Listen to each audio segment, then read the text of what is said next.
L'organisateur visionnaire de l'historique conférence nationale des forces vives du Bénin, un des pères de la constitution du renouveau démocratique, mais aussi la sagesse qui doit inspirer leurs décisions pour garantir la légitimité, la crédibilité. Une moisson riche, variée et abondante. Ces quelques mots sont celles choisies pour résumer les travaux d'études consentis en l'honneur des 4e et 5e mandatures de la Cour constitutionnelle, présidés respectivement par Maître Robert Dossou et le professeur Théodore Olo entre 2008 et 2018. Ces hommes de droit et figures politiques du Bénin durant plusieurs décennies, ont marqué leur passage dans cette institution.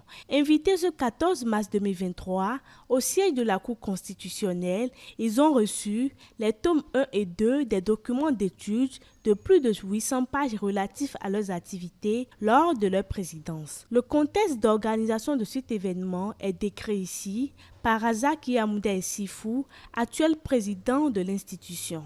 J'aimerais rappeler que c'est sous l'impulsion de la 6e mandature présidée par le professeur Joseph Diogbenou que l'initiative consistant à honorer les devanciers à la Cour constitutionnelle a été prise. Dans sa volonté de rattacher la nouvelle corde à l'ancienne, le président Diogbenou a entrepris cette œuvre de mémoire à laquelle lui-même n'y échappera pas. Qu'il en soit honoré. C'est donc avec bonheur que je poursuis, après son départ, ce chantier de charge, en finalisant les présents hommages au bâtonnier Robert Dossou, au professeur Théodore Olo et à tous les conseillers de la 4e et 5e mandature. Les récipiendaires n'ont qu'un mot après cette action qu'ils qualifient de louable et salutaire. Merci aux actuels membres de la Cour constitutionnelle 6e mandature qui a à sa tête le président Razaki Hamouda Issifou. Je voudrais exprimer ici toute ma gratitude à la Cour constitutionnelle du Bénin 6e mandature qui a eu cette idée géniale d'organiser successivement ces séries d'hommages. Je suis reconnaissant. Le président de la Cour, M. Razaki Issifou, tout à l'heure, a dit que si nous étions satisfaits, eh bien, eux, ceux-ci sont satisfaits. Alors, je lui dis que je suis satisfait. Il y aura un bémol que je vais sortir tout à l'heure, mais je suis satisfait. Ému, satisfait, comblé.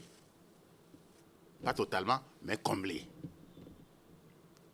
Parce que l'acte que vous posez est un acte qui permet de garder les séquences de mémoire de notre institution républicaine. Et je suis vraiment ému là-dessus. Je vous suis reconnaissant. Je vous en félicite. Et je félicite et remercie tous ceux qui ont œuvré, les contributeurs qui ont officiellement œuvré et tous ceux qui, soutiens du système, ont fait en sorte que nous puissions être là ce jour. Je voudrais, en tant que porte-parole de la 5e mandature, vous remercier pour l'originale initiative que vous avez prise d'honorer les précédentes mandatures. Je remercie la 6e mandature de la Cour constitutionnelle que je confie à Dieu, qui vous inspire la sagesse en vue de la préservation de la paix nationale, de la cohésion sociale, de la stabilité des institutions de la République par la crédibilité, l'impartialité et la légitimité de vos décisions. Les 2 anciens bâtonniers ont profité de cette occasion solennelle pour inviter les 7 sages de l'actuelle Cour constitutionnelle à rester sereins dans l'application des textes et à dire le droit à tout moment. Vous avez 2 outils essentiels pour réussir cette mission.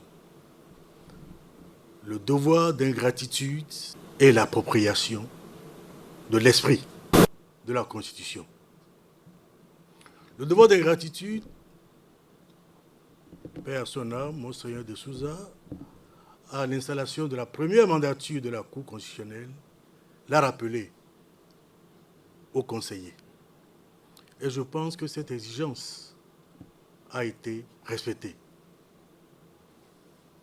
les juges constitutionnels que nous sommes, nous n'avons aucune obligation vis-à-vis de ceux qui nous ont nommés. Mais nous avons des devoirs envers la société qui nous a confié une mission. Le respect de la Constitution par les gouvernés et par les gouvernants. Quand je dis que le juge, personnellement, constitutionnel doit être porteur de valeurs. Tout juge doit être porteur de valeurs et non pas simplement de carrière. C'est que j'ai réfléchi sur l'État depuis des décennies, depuis qu'on m'a initié, depuis 1959, qu'on m'a initié à la notion de l'État au sens républicain. Et mes comportements, je crois, j'ai essayé de le faire. Mais je dois dire en votre faveur que nous avons senti ces derniers mois quelques frémissements de renaissance de la Cour à travers des décisions rendues à l'occasion des dernières élections législatives. Il y a quelques frémissements et comme moi je ne perds jamais mon espérance, eh bien ça a fouetté mon espoir et j'ai espoir que les rectifications nécessaires seront apportées pour que la sécurité humaine qui a été soulignée par la francophonie à Moncton revienne. Ils ont enfin exhorté à la pérennisation de cette action.